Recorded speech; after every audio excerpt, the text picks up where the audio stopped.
Hey gamers, after the wild success of my last video, where I failed to survive 100 days in Project Zomboid, I'm trying and failing again. Don't worry though, it goes better this time. Oh, and do you want to see some like arbitrary number increase, then press this button. Thanks. And have a Merry Christmas. Enjoy. Last video, our survivor was Jack Miami. Let's be honest, he wasn't really a survivor. He fell off. This time, we are joined with Johnny Red. Checkmate! He is a southern gentleman who just wanted to drink sweet tea and chew his tobacco. But the dead started walking, yada yada.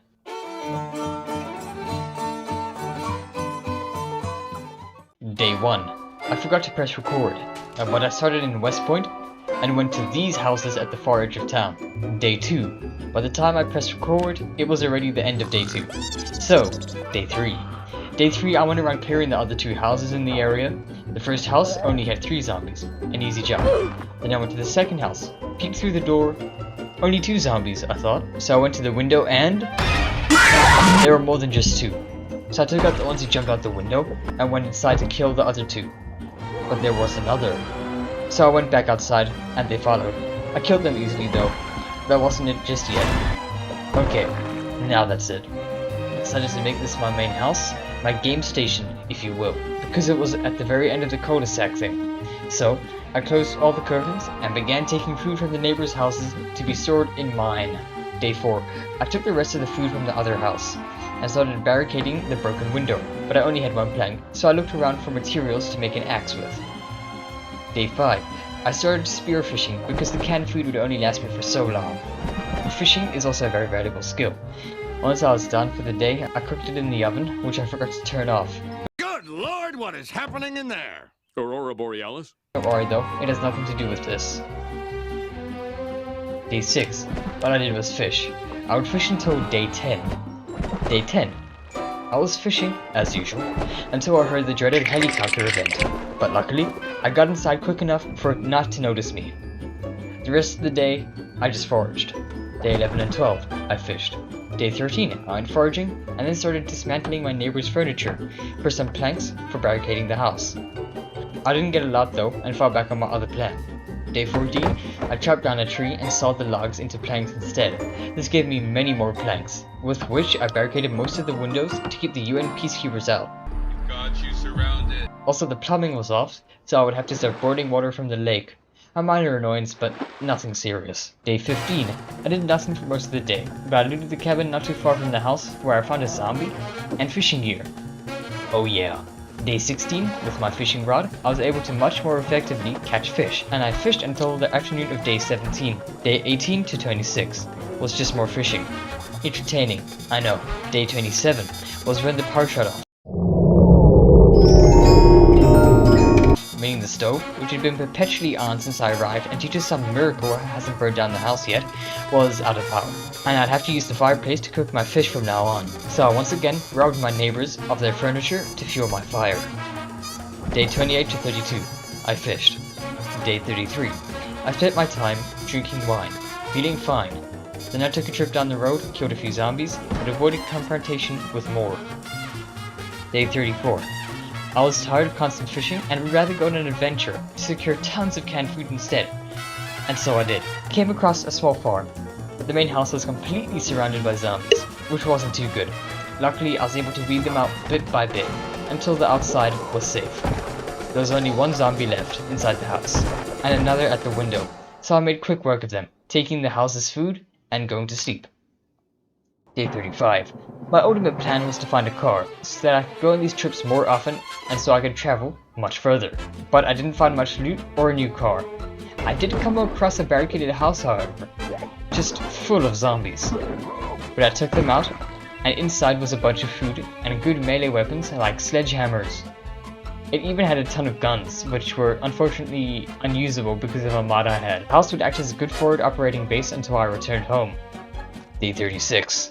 I went to the warehouse nearby, which was edging with zombies. Wait, I don't think that's the right term. Anyway, I was edging when I saw a naked zombie, which I didn't know was in the vanilla game, which it probably isn't, it's probably just a mod I have. Nah, I'm just joking.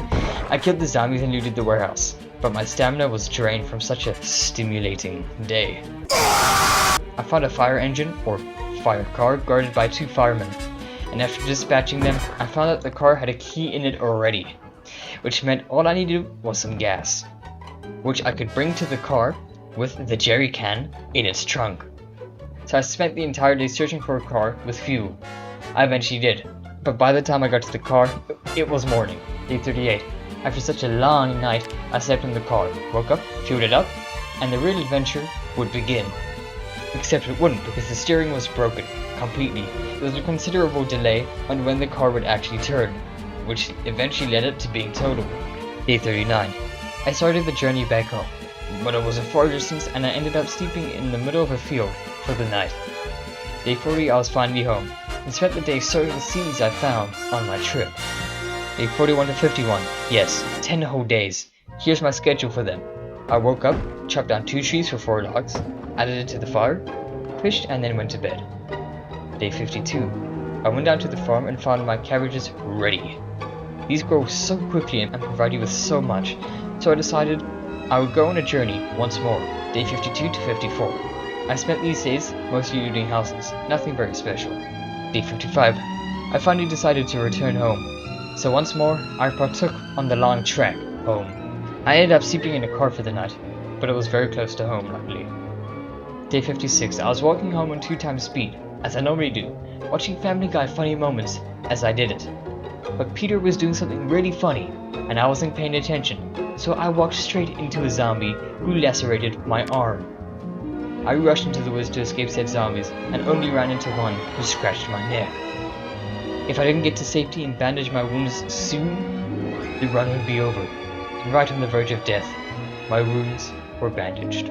The only hope now was that the laceration wasn't enough to infect me. Day 57. I was feeling quite queasy in the morning, which is usually a telltale sign of infection, but I didn't worry, since I'd become accustomed to feeding this way, because I regularly partake in drinking pond water. So I went about my day as usual, planting my new tomatoes and such. Day 58. My condition had worsened from the day before, and it was at this point I accepted my fate. I was infected. Who knows what might happen if someone were to walk into this lovely home and be killed by Johnny Reb's zombified remains. He would not let that happen though.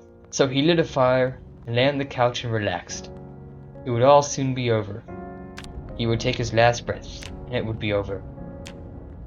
Finally. So after editing 6 hours of footage to make this video, I now have great respect for those who can actually survive 100 days in the game and able to make videos out of it. And if you watch this far, you might as well give me a Christmas present and subscribe. Anyway, once again, have a very Merry Christmas and a Happy New Year. I'm taking it twice.